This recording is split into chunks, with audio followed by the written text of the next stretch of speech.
Hi everyone, I just wanted to give a quick update for people that have been waiting for content, waiting for product updates, the new product to be finished developed, and those of you that gave support recently on the startup file for raising money for medical consultation fees. I don't typically like doing public service announcements, but it has been a little while since some content's gone up, so just for those of you that were kind of parasocially invested, should we say, just want to give a bit of an update. So the news is kind of depressing with a bit of a silver lining. To keep it very short, I've been diagnosed with a chronic pain condition called corneal neuralgia. It can be called different things depending on who you speak to. It's quite an under-researched area, but even then things aren't really that simple. So when I released this startup file to raise money for this medical thing, that money originally went to seeing a professor at this world-class eye hospital. That professor was useless to me. They were very dismissive. They didn't know anything about the symptoms I was describing. They didn't want to refer. In fact, I think they thought that I was either making it up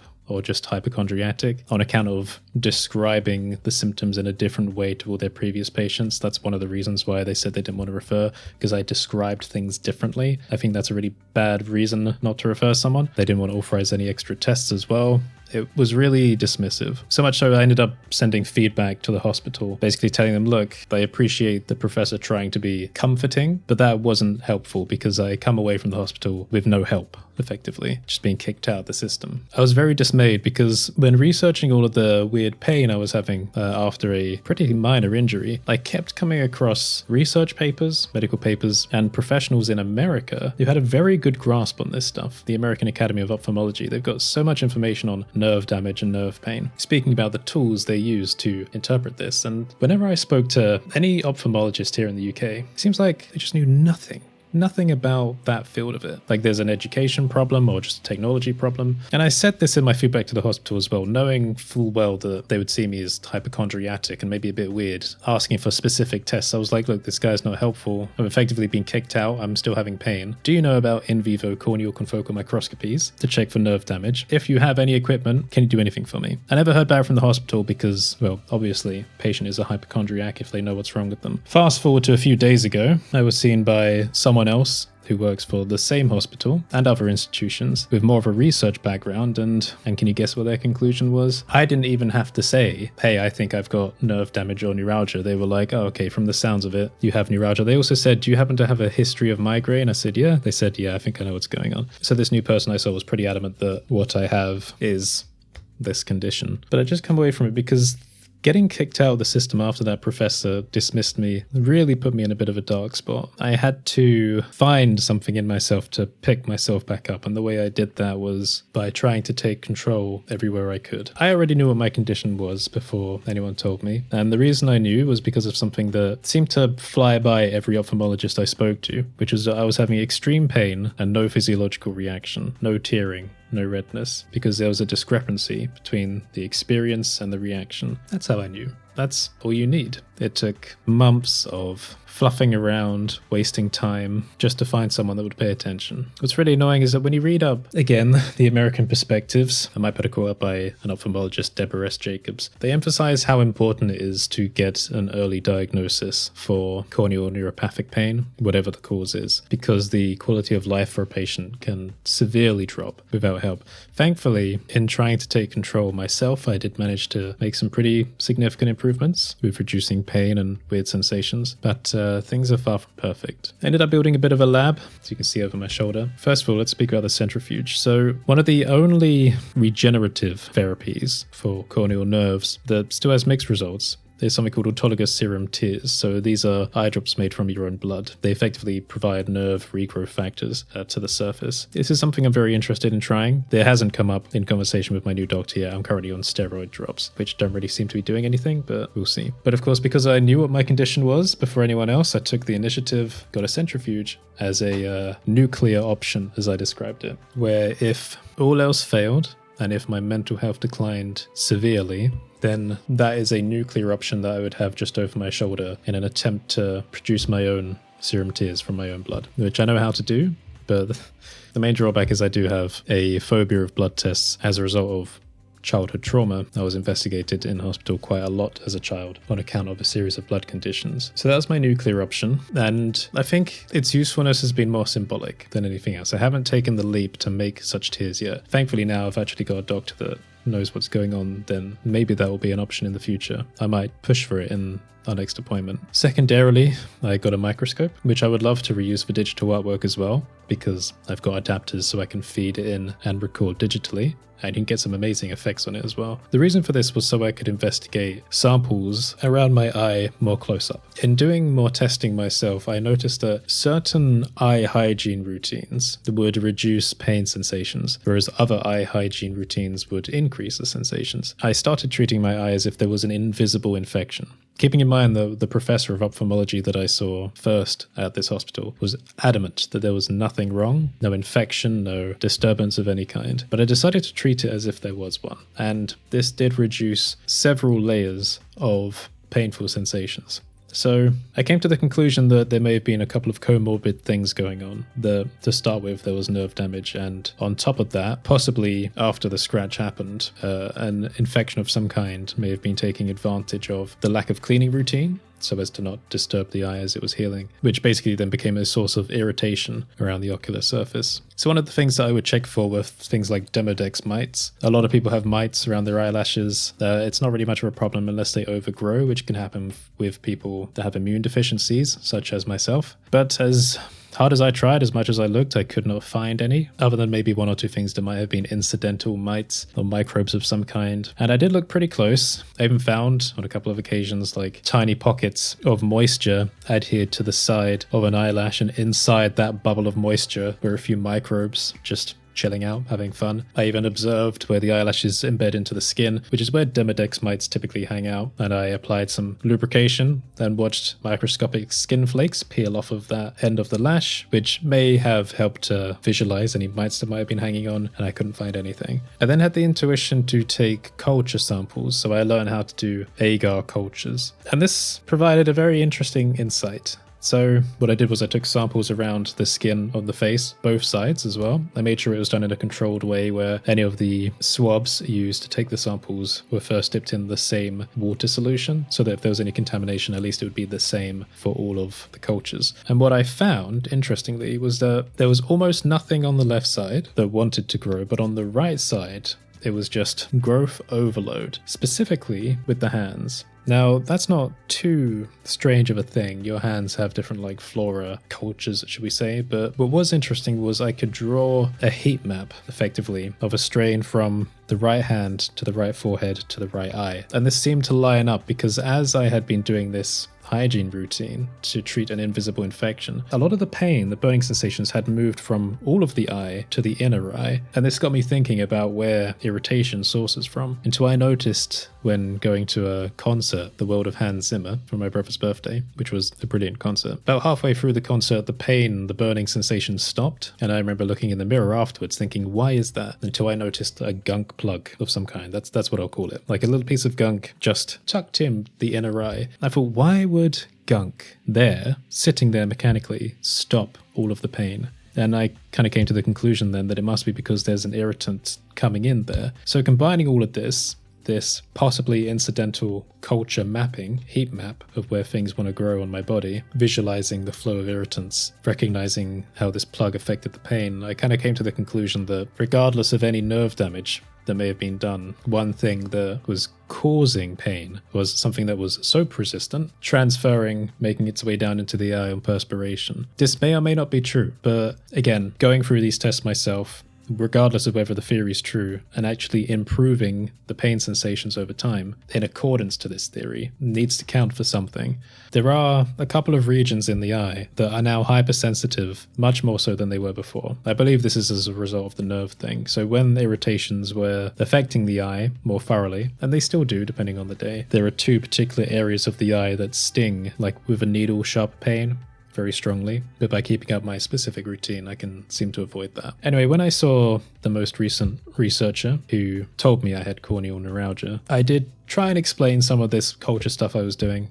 Obviously knowing that it's amateur. That's what it is by definition. He wasn't so sure. He said what might be happening in his mind is when I'm doing my eye hygiene routine, the compounds of the hygiene products like the tea tree oil may be slightly stimulating my pain responses, teaching my brain a different threshold of pain temporarily, which gives the illusion of an improvement. I said that's kind of an interesting idea. However, I don't think that's completely true. I didn't have time to say all this to him because these consultations don't take particularly long. The reason why I don't think that's entirely true is because when I started doing eyelid routines, I noticed that doing them in a certain way with certain types of wipes would cause more pain. So I ended up developing techniques which didn't cause pain, which effectively rely on like not touching the lid margin so as not putting new products into the ocular space. So I was very careful already about not getting tea tree products in, and with that in mind, the symptoms still seem to improve. So I don't think it's the case that I'm altering the sensitization like that. But it doesn't really matter if this researcher and I don't completely agree on everything. The important point is that he is the only person that I saw that actually paid attention, that knew to recognize when there's something more complex neurologically going on. So he is my gateway now to finding treatments through official means rather than feeling completely lonely and isolated in my depressing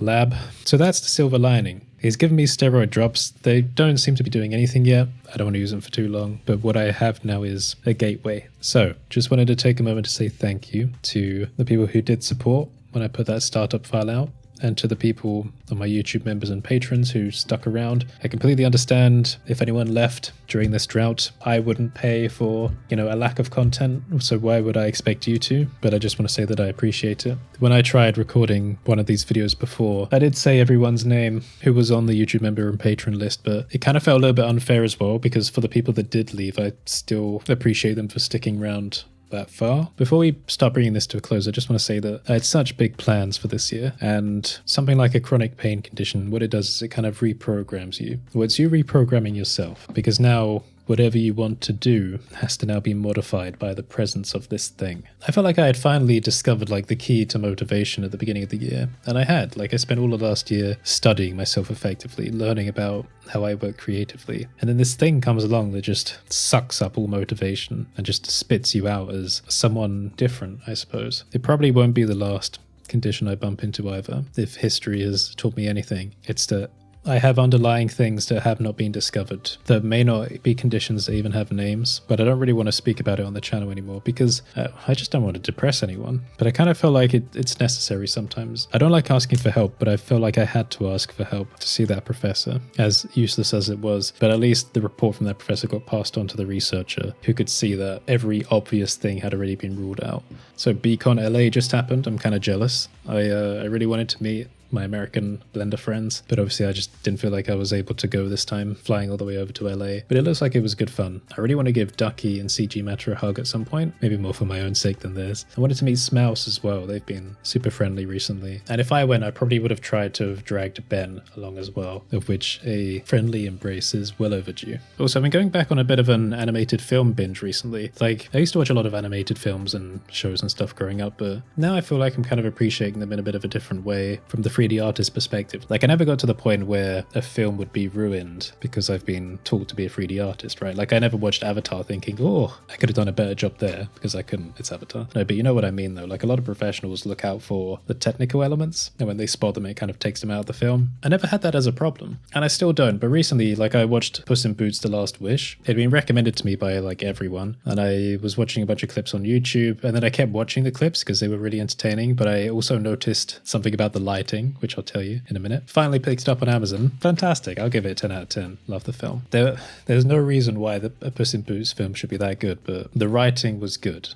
Really good. Stylistically as well, quite perfect. You can tell they adopted that frame rate change thing that they did in the Spider-Verse films. But I also went back and watched Zootopia, or Zootropolis, depending on which release. And I really liked that as well, but while I was watching it, I noticed something interesting about these two films. Stylistically, they're very different, but Ben always had a bit of a joke about lighting, right? So every time someone in a Discord call would say, how do I make this 3D scene look better? The answer would always be more rim lights, add more rim lights. And I couldn't stop noticing this. They don't do it in Zootopia much, right? It's much more realistically lit when you look at the characters. But in Puss in Boots, most of the films are so rim light heavy, and you'll start noticing that if you watch it back. But that's what makes it just tasty, like satisfying to look at. They're quite clever with it as well. Like I think there was one bit where, you know, the characters are going down a river, there's a strong rim light, but then there's a shadow and then the rim light comes back, and it's like they're even bringing in this environmental storytelling into making the rim light appear and disappear. Yeah, I don't know, it's just distracting myself from all this medical stuff. It's basically consisted of watching a few films or shows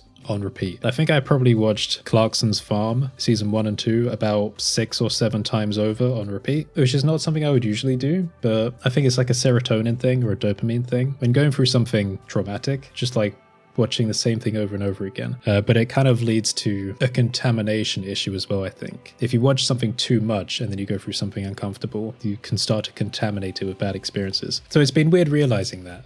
If you have any animated films that you want to recommend, put them in the comments, because I'd love to watch them now.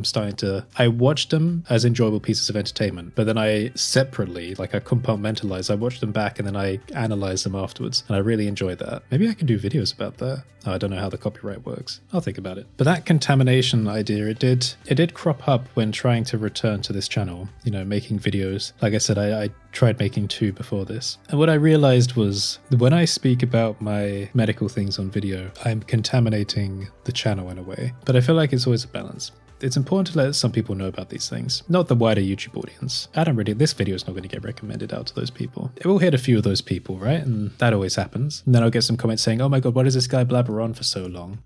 But one thing I have learned from doing YouTube is that, you know that rule that anyone you can think of is only like 6 degrees of separation away from you? Is it 6? Let me check this.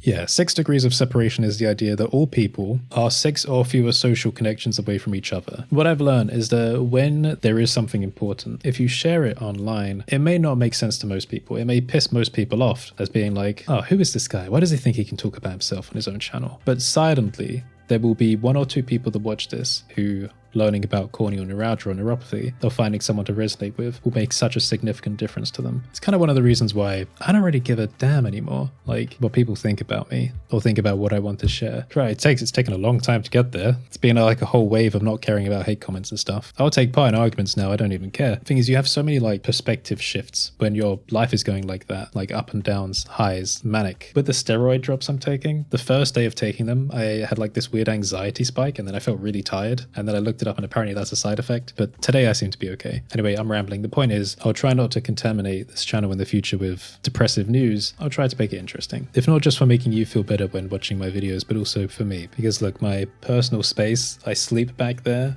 This is all medical reminders now. There's a therapist voice inside of me saying I need to be more considerate with how I protect the different areas of my life. So anyway, hope you're doing well. If you made it all the way to the end, then you have an immense amount of appreciation from me for taking the time to listen and to care. And if you happen to be a medical professional of any kind, please reset your expectation to 0 for every patient that walks in the room. If a symptom is not understood, then its impact on a patient cannot be measured. A patient is also not the person you see in front of you. People put on masks when they speak to medical professionals being the ones who control the flow of the conversation. Someone may appear to be the happiest person in the world and suicidal behind the scenes. Subjective symptoms are only subjective until the technology is developed to make them objectively measurable. With that in mind, there are no such things as subjective symptoms. They are the gateways to discovering new conditions. I do not believe that any patient with complex subjective symptoms should be kicked out without follow-up or referral. I think for some people that's a death sentence. I don't know if anyone important is going to hear that. If you've made it this far, put a medical related emoji in the comments. No, actually, no, don't do that. Compartmentalizing. Put something nicer in the comments. Put an emoji that represents something that you're interested in. I don't mind what it is. Just make it something colorful. If you like sailing, put a boat. If you like dogs, put a dog. If you like cooking, do something food related. If you like art, do something art related. I'll understand. Thank you. I love you. And I will see you when I see you.